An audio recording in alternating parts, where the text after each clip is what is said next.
The Oklahoma Sooners defensive line recruiting right now is just hot, and it might not be paying off in terms of getting the five-star commitments, but those are going to come soon. And we got to talk about exactly where the Oklahoma Sooners are with the specific couple of defensive line prospects that a lot of you guys are following, you guys have questions about, and I'm going to give you guys my thoughts and just kind of where my takes of where I feel like things are. But before we dive into it, before we talk about it, guys, go ahead and hit the like, hit the subscribe button, jump down in the comments below and let me know what y'all's thoughts are. Ultimately, who do you guys think Oklahoma lands on the defensive line class? I know we've asked this question before, but it does change. Obviously, prospects come and prospects go, and that's just how recruiting is. And so we're just going to have to live with it. But I think we have to start with the 2024 cycle, and we have to start with the 4 stars before we get into the 5 stars, before we give you guys the real juice and the real nuggets. Because the 4 stars are what's really going to make up these classes. Yes, 5 stars are great, but you're going to have more 4 stars than you will 5 stars. And the 4 star guys are likely going to be able to see more field time just because they're going to outdo the 5 stars in terms of numbers. And I think where we have to start with is the 4 star edge rusher, Danny Okoye from Tulsa, Oklahoma. Now, Danny Okoye was in the party at the Palace. He was in Norman. I believe this was his third or fourth visit to Oklahoma. So when you look at just Danny Okoye getting back to campus, you look at that and go, that's probably a big win. And you're kind of hearing that his commitment will probably be somewhere around October, maybe September, November. If it's September, it'll be really late September, maybe early November. But I think it'd be a safe bet to say October for Danny Okoye. But everything, it sounds like, is still up in the air. But you can kind of look at it and go, you're narrowing down to 3 programs that I feel like really have a good shot at winning Danny Okoye. And then you've probably got 3 that are on the outside looking in. Now, the 3 that I feel like are in prime position to battle it out with the as leaders for Danny Okoye is Texas, Oklahoma, and Tennessee. And if you've noticed, Oklahoma's had pretty similar rivals on the recruiting trail this year, and that's going to be Texas and Tennessee. So by no way, shape, or form are you going to be getting rid of those 2 schools anytime soon on the recruiting trail. Now, on the outside looking in, I definitely think you have to look at teams like Alabama, Nebraska, and believe it or not, Arkansas, because Arkansas has actually recruited the state of Oklahoma and the city of Tulsa very well. And although they might not be the hot team in this race now, I'm never going to count out Arkansas in a race for a Tulsa, Oklahoma kid just because they've been able to take a couple of them. Now, yes, some of them might end up at Texas A&M through flips, but ultimately Arkansas has done a good job, and that's just because they're close. But you look at the 3 schools that are in the driver's seat right now in Tennessee, Texas, and Oklahoma, and the one thing that you see with all 3 of these programs is they're all trying to do something different. They're all trying to rebuild their defensive lines because these have been areas where all 3 of these teams have struggled. So you look at a guy like Danny Okoye and you feel like, okay, he's probably going to be coming into a position with any 3 of those schools where he could be a starter in the first year and a half to 2 years. I think Daniel Okoye is just that talent. And although some sites have him ranked lower than Zadavian Sims in the 24/7 or just in the recruiting rankings in general, I think Daniel Okoye is the best talent in the state of Oklahoma. I just believe it. And so if you're Oklahoma and you actually have a shot at landing Danny Okoye, then yes, you 100% want to be able to try to go out there and you want to be able to try to land him and keep him on your team. Now, the 247 composite rankings actually have Danny Okoye as the 3rd ranked prospect in Oklahoma, and I just don't agree with it there. I think Danny Okoye is a really good special talent, and I think by the end of this cycle could be a top 100 player. So yes, everybody needs to be excited about what is going on with Danny Okoye, and we will have to see exactly when his official commitment date is going to happen and if Oklahoma can remain potentially in what is my opinion in the top 3 there. But I believe he's going to be taking an official visit to Oklahoma on September 2nd, which I believe is the first game of the year for us against Arkansas State. So that'll be one for everybody to watch. Hey, and speaking of it, that first game, let's try to make it a pink out, guys. I know it hasn't been officially announced, but I see it all over Twitter. It'd be really cool. It'd be really special. Let's try to do something there. Get the word spread around on Twitter. I know everybody else is trying to push it as well. So not a whole lot more to say there, but let's dive into some more of these 2024 defensive lineman recruits that the University of Oklahoma is after.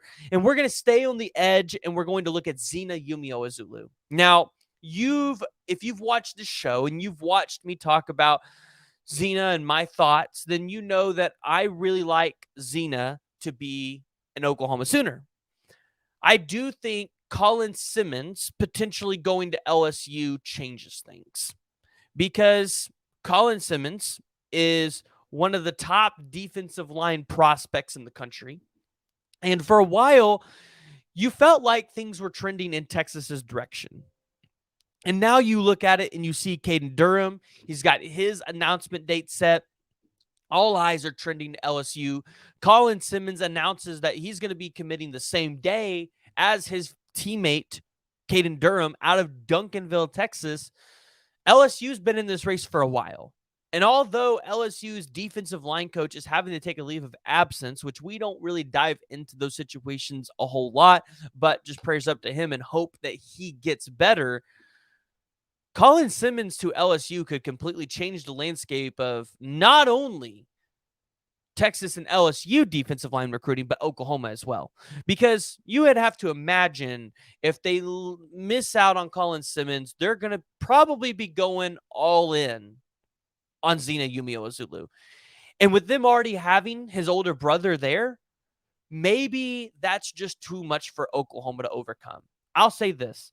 I haven't really heard a whole lot on the recruitment lately, and I probably need to do a little bit more following up. It's my fault because I've been moving and just been a little busy, but I will say this. I still feel confident in Oklahoma at this time, but as I was saying earlier, that really could change dependent on where Colin Simmons lands, and that's not even to say if Zina Yumio-Azulu commits earlier. I mean, if he commits before Colin Simmons, then maybe we're just talking, right? So I'll follow up more there and get you guys some more information, or at least see if I can find anything else out. But that's kind of just where I'm feeling and where my thoughts are with that recruitment. And then you go over to the interior, right? And you look at Williams Nwaneri, David Stone, Nigel Smith, and Oklahoma fans will ask so often, what about Nigel Smith? Well, this one's easy. I feel like it's Oklahoma. I haven't wavered on that. I think Oklahoma's just in a really good spot there. We've talked to Nigel. I think he'll be getting back up to campus at least maybe for a game this season. And then he'll be committing against Royce City at home against Melissa, Texas. Here, I believe it's at the beginning of September.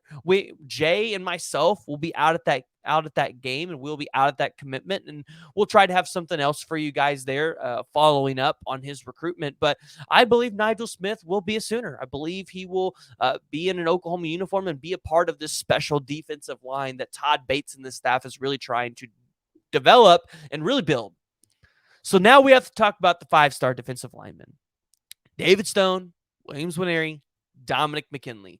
The three names so many people ask so many questions about, whether it's on a live stream or whether it's in the comments of the videos. And I'm going to say this. Williams Nwaneri, that one is the one I think you really want to land him, but he's not as important as David Stone. And here's my reason why on that. David Stone, if he can commit to the University of Oklahoma, is a bigger prospect because he's from Oklahoma City. And you need to be able to try to keep guys that are hometown kids local to your school. And although David Stone's been out at IMG Academy, you would like to keep a kid that has grown up around the football program, probably has grown up loving Oklahoma. You would like to keep him here. Williams Nwaneri is from Lee Summit North. So if you lose him to Missouri, it's going to suck and it's going to sting because, you lost him to Missouri. But at the end of the day, it'll be okay. I don't think losing Williams Nwaneri gives you as bad of a look on the recruiting trail as it does if you lose David Stone. The panic meter of losing Williams Nwaneri versus losing David Stone is very different. Now, Oklahoma probably still lands both of those guys. And there are other insiders that know better and know more things about Williams Nwaneri. But what we do know is Oklahoma's been trending that direction for a while. And yes, his commitment date was changed and y'all freaked out on Twitter. But at the end of the day, the kid might not have his decision made up yet. He might not have his mind made up. And he might need a little bit more time, and that's okay. So if the decision gets pushed again, Oklahoma's probably in the safe spot. In terms of development, I believe Oklahoma's a little bit better in that area than Missouri. David Stone, August 26th is the date. How is he going to announce it? After the game, before the game, during the game? I don't know. David Stone, though, is going to make it. He's going to make it interesting. Let's just put it that way. He's going to make it interesting for everybody to see. Oklahoma fans are going to be tuned into that game for IMG Academy. It's going to be one to watch. But now we got to talk about Dominick McKinley out of Lafayette, Louisiana. Because, yes, I believe Oklahoma is still the driver here. And you believe this is probably an Oklahoma-Texas battle at this point. Not an Oklahoma and Alabama or an Oklahoma and Louisiana. This is probably an Oklahoma and a Texas battle. And I believe Oklahoma has the better relationship than Texas at this exact moment. And you look at why they might have the better relationship with his mother and with the Soul Mission. Oklahoma has done an incredible job at getting out in front of this kid and pushing for a guy that really a lot of people would never guess Oklahoma has a shot for. And remember at the beginning of the year when I told you Oklahoma could land 3 5-star defensive linemen? I said it's more likely Oklahoma lands 3 5-star defensive linemen than they do only one. You look at how Oklahoma is trending in all 3 recruitments, you feel pretty good about where Oklahoma sits. And although it's recruiting and anything can change, kids can change their minds, you look at it and you are confident in what the Oklahoma Sooners could possibly do on the recruiting trail over the next couple of weeks. August is going to be a great month for the University of Oklahoma. If they can get David Stone to commit, Williams Nwaneri to commit, and get Dominick McKinley to shut it down, because I think that's important. Right now, the date is still in January after the All-American game for National Signing Day. But if you can get Dominick McKinley to shut it down early, and then you close it out, you close out your defensive line class with getting Nigel Smith and Danny Okoye, maybe Todd Bates in 2025, where he's already got Kamori Moore, maybe he can afford to go all in on just some bigger prospects and take a smaller defensive line class.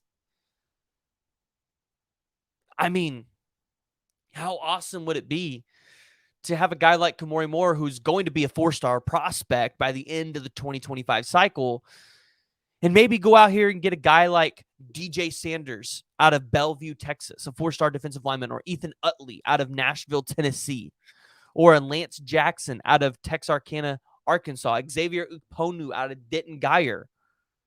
Oklahoma has the potential in 2025 to really set themselves up pretty for Todd Bates to just be able to go in and do what he does best and go all in on these other prospects and build a truly great elite defensive line. And you would imagine that Miguel Chavis is going to be a part of that by helping recruit CJ Nixon, the borderline 5-star edge rusher out of Weatherford, Oklahoma, and Alexander Schildknight, the edge rusher out of Wagner, Oklahoma. I really like where Oklahoma is going with the future of this program. You see it in other areas of the team where Emmett Jones almost has this thing locked up till 2026. And then you look at the potential for some of these other position groups where they can take in-state prospects and just be good. Oklahoma is going to be just fine.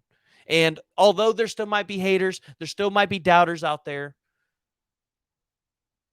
hey, you love it. But guys, go ahead, hit the like, hit the subscribe button, jump down in the comments below. Let me know what y'all's thoughts are around the defensive line recruiting, what y'all's thoughts are around the 5-star prospects. I gave you guys mine. As of right now, I still feel good. not a whole lot has changed outside of Danny Okoye, but we'll continue to have to follow that. And we're going to try to get him on the podcast. He's busy right now. He's been taking official visits. We're going to give him some time to get back to school, get back with his team. But here soon, we will try to get him on the podcast, and we'll let you guys ask him questions, and we'll get him to answer those for you. So, guys, go ahead and hit that like, hit the subscribe button, jump down in the comments below.